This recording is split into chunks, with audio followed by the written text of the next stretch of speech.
Immigration Canada requires IELTS in most of their programs, but it only requires general training for immigration purposes, and the academic are mostly required by schools, well, as the name implies of the test.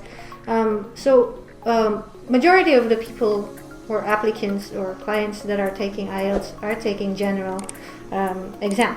But what's the difference between the two? Sure.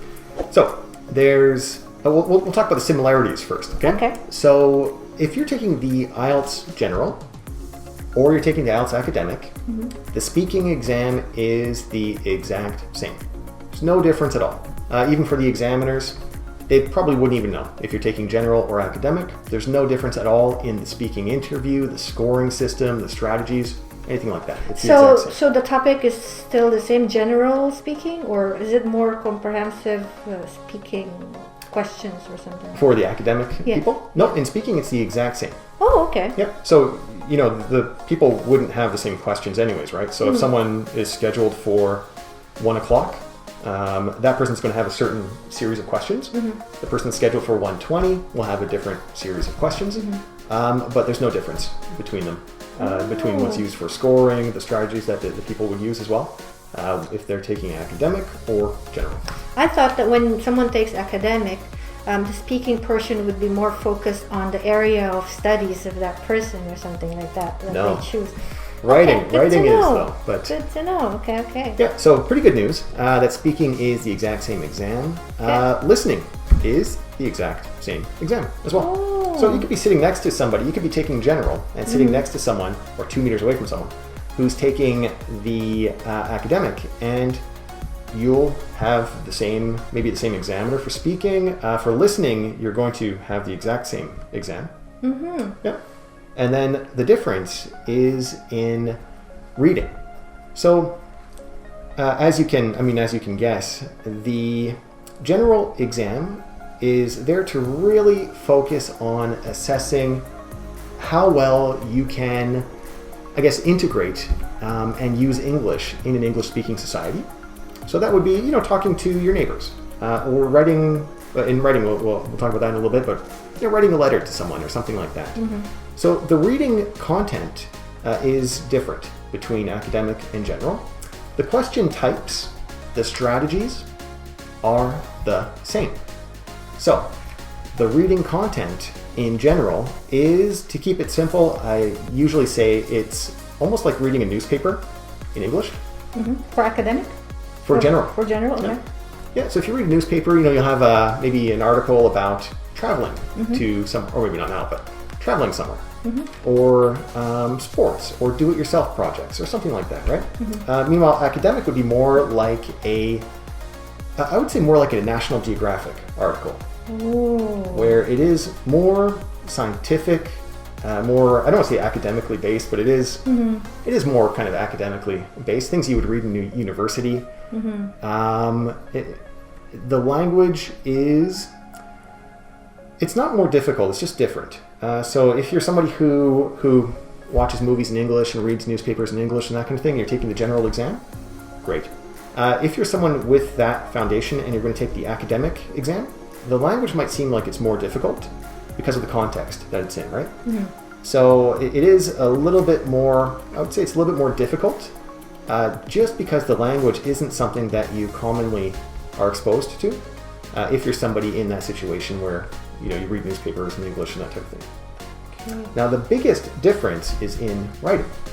So we said writing is the most difficult element of the exam. And there's a pretty big difference between general and academic for writing. For general, there's 2 tasks. So the first task is writing a letter for general. Write a letter, it's 150 words minimum, and the task could be, it's something that they would say you might be exposed to when living in an English-speaking country, right? So it might be write a letter to your landlord because something broke in the apartment that you're renting. Ask him to fix it. There's always 3 bullet points. Ask him to fix it. Give him some dates and times where he or she can come by and repair these items, and request maybe for him or her to lower your rent because of this issue. Something like that, right? So your response has to be 150 words in there.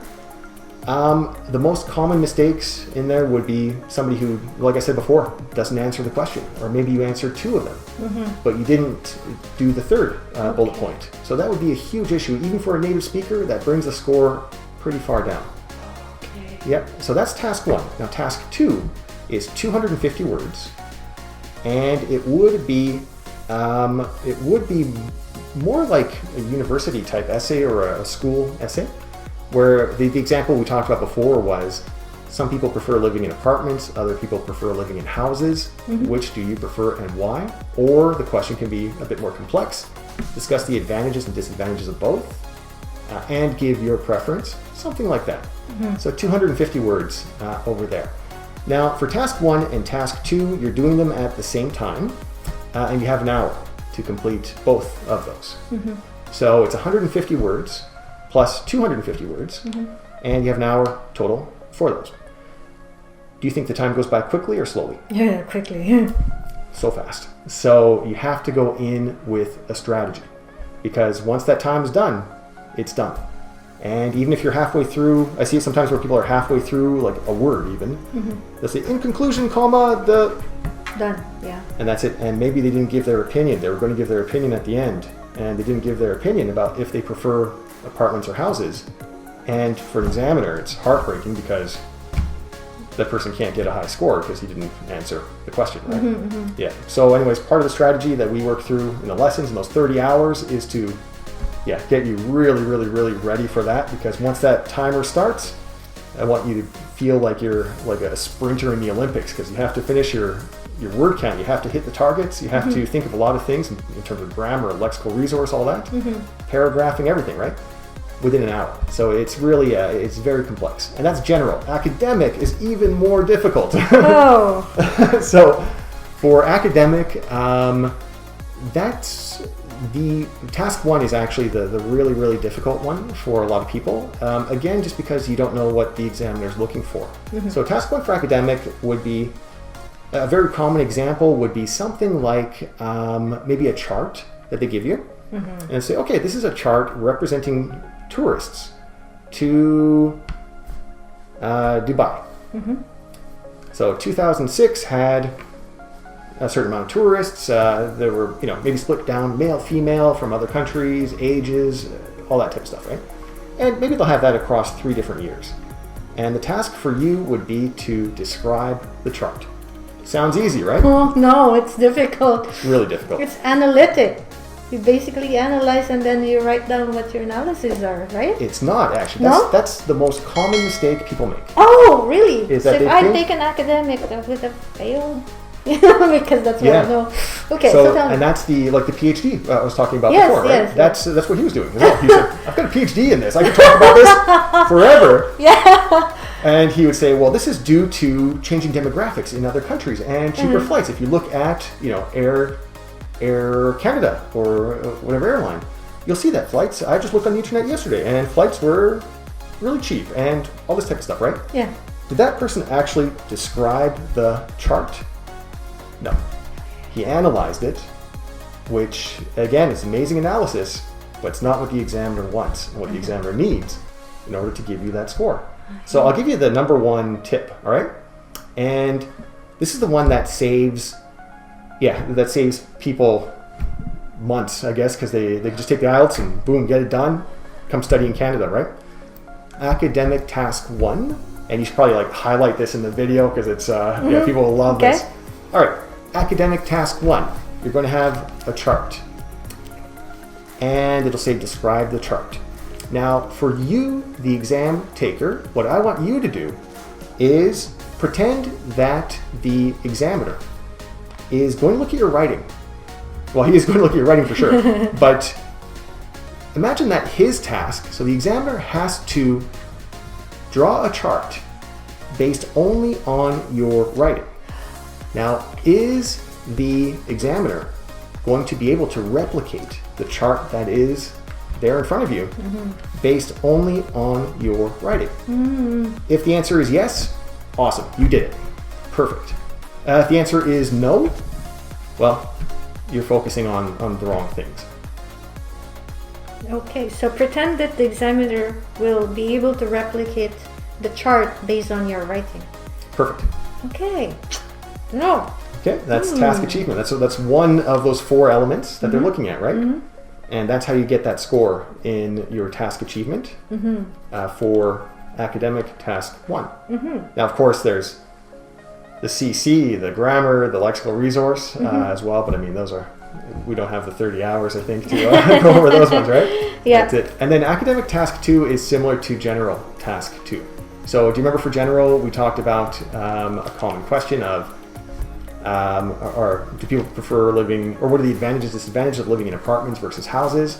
Well, academic could be something similar to that. It might be something related to maybe some governments.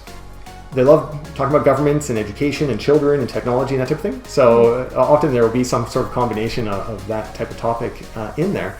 But it could be something like, in some countries, the government gives a personal computer to each child when they are 8 years old.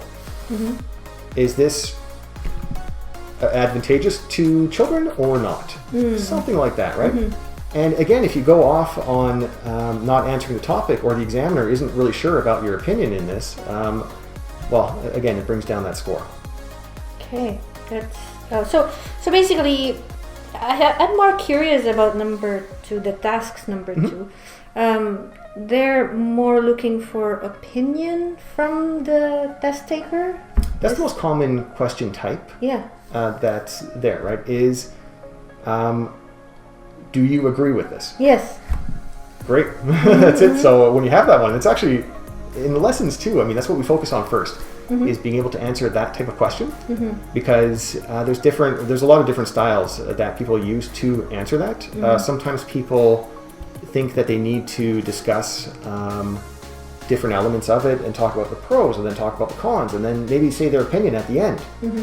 If the question doesn't ask you to do that, don't do it, right? You want a clear opinion all the way through, because the examiners are looking at a lot of writing, right? If they have to really dig in and decipher what you're saying, you're limiting yourself actually in that task response score, because you're not going to really give the examiner what they're looking for. So part of the strategy actually for writing that we work on all the time is that, okay, so I'll ask you a question out there. We talked about the 4 elements that are being scored in IELTS writing. So we said, do you remember? Yes. Grammar, vocabulary, task response, coherence, and comprehensibility. Yeah. Cohesive. Cohesive or coherence?